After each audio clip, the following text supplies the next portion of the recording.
and I'm just looking at what Jesse provided us today about selling an acre for 25. It was appraised at 75, so already we kind of have a jump start on that. 70.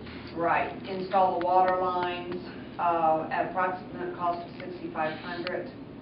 Sewer lines have already been installed at the cost of $33 to service this property and the entire acreage adjacent, and install underground electric service to the site for $5,600. So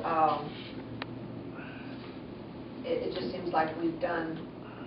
Plus, also we let her have the community center for how many months? I'm sorry? How many months did we let her use the community center for $0? I think maybe 1 to 2 months. And what I was trying to find out today, but I didn't get my information, see if she's up to date and if she, you know, if they paid the last month or two or whatever, but I didn't get the information. But see, I don't think that should be a consideration, you know, for well, us. no. What I'm saying is because of all this that she's wanted of us, you know. Well, why don't we treat it as a straight request and see if there's a reason that we should do it or if not? Exactly, Yeah. and if, and the way I look at it, if there's something that we have to do or help out, even with that, we're already, I feel like we're already in, how should I say it? Well, I shouldn't say in the hole or whatever with them, because we really never had we trusted, you know, just to say, okay, sign this and that's it, you know?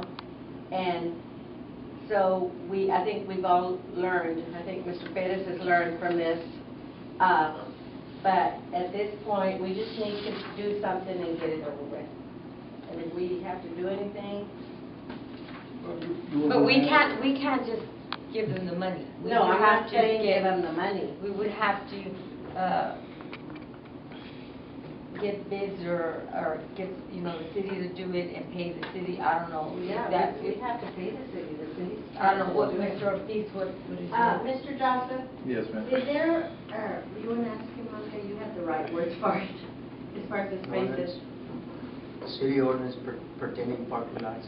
As far as spaces, I mean. The That's capacity. a question that we'd have to ask Cindy Nichols as far as what the studio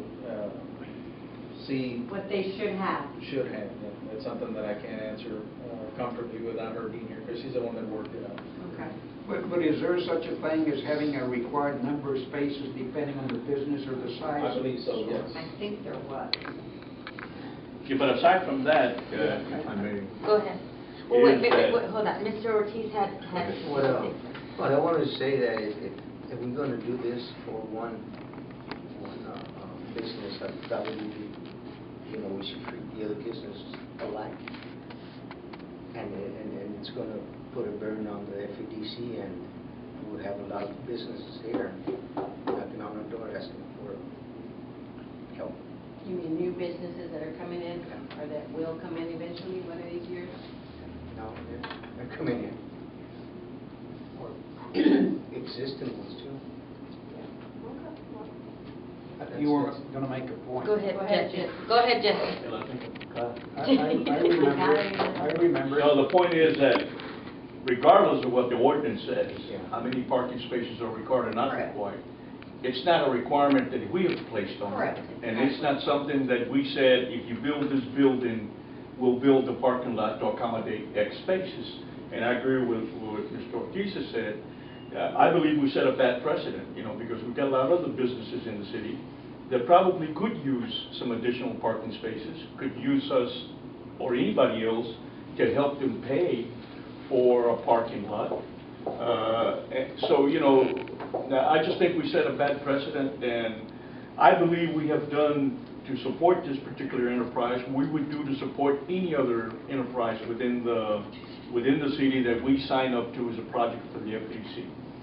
So my recommendation to the board would be not to approve this.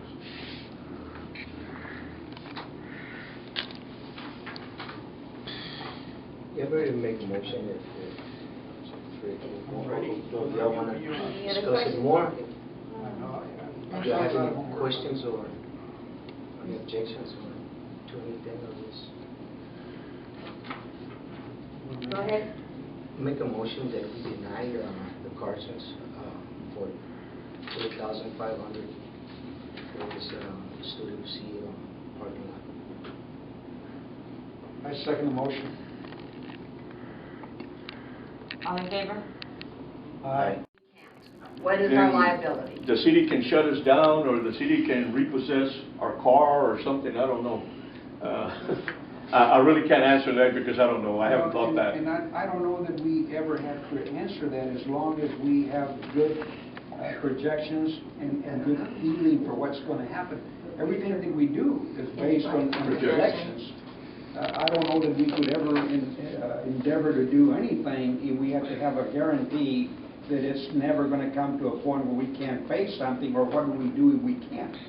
Well, We you just have to better have- think of it, it could Well, I happen. understand, but we would be shut down if we couldn't make those projections with the faith that we have in our system, and also the capability of our executive officer to do those kinds of things.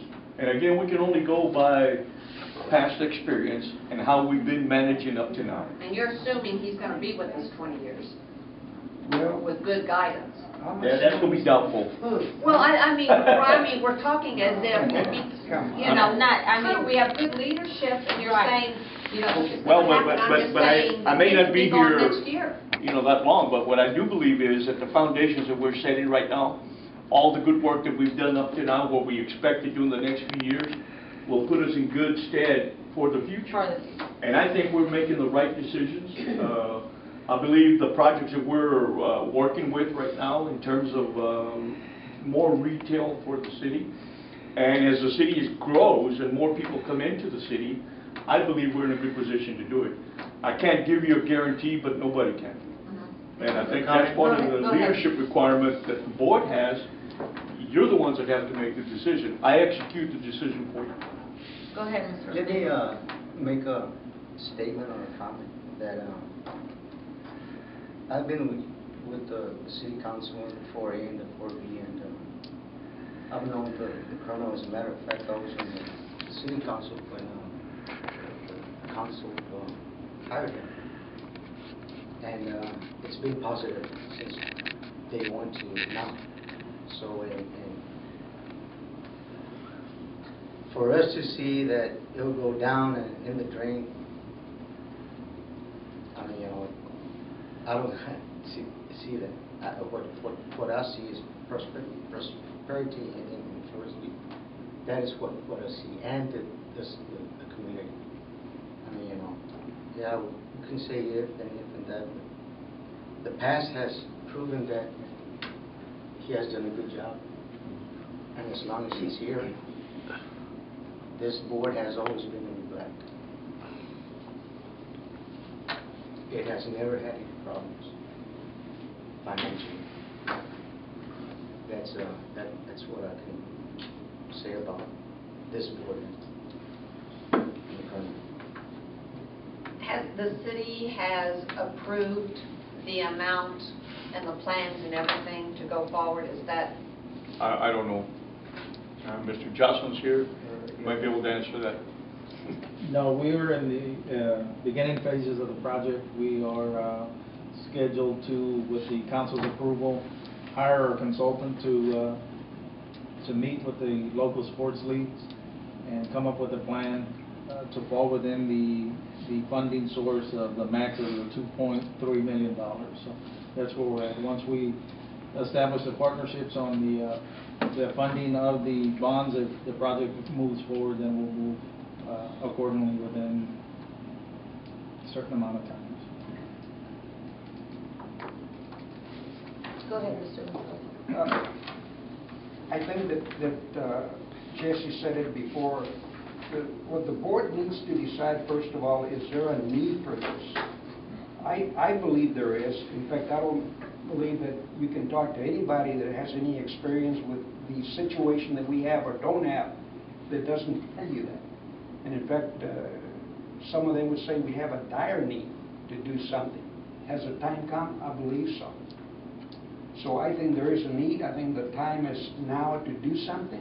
I think because of the nature of the project that FEDC should be in the forefront. It should. We should be projected, proactive, and ready to support. And why now? I think that if there is going to be, and there is going to be some negotiations to obtain the money necessary to proceed, that there is a need to have some at least idea, and I would say a fact, that there is this kind of financial backing to go with the project so as to be able to get the money necessary in the way of a loan. Now, how much, this is what the board has to decide.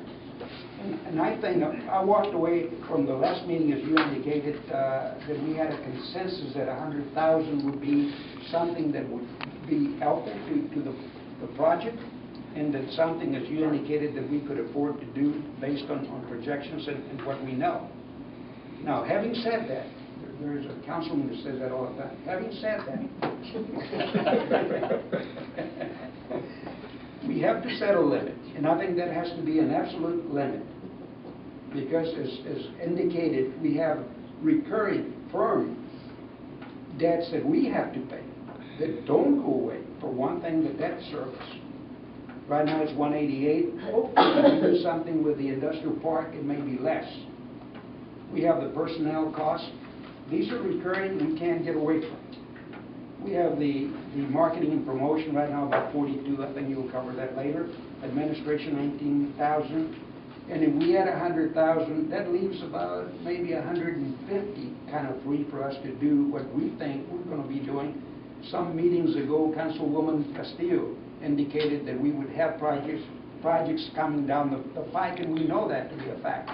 And we need to be poised to be able to involve our board to do what we do, and that is get businesses here to Floresville and help in whatever way we can in the way of incentives or anything that we can do.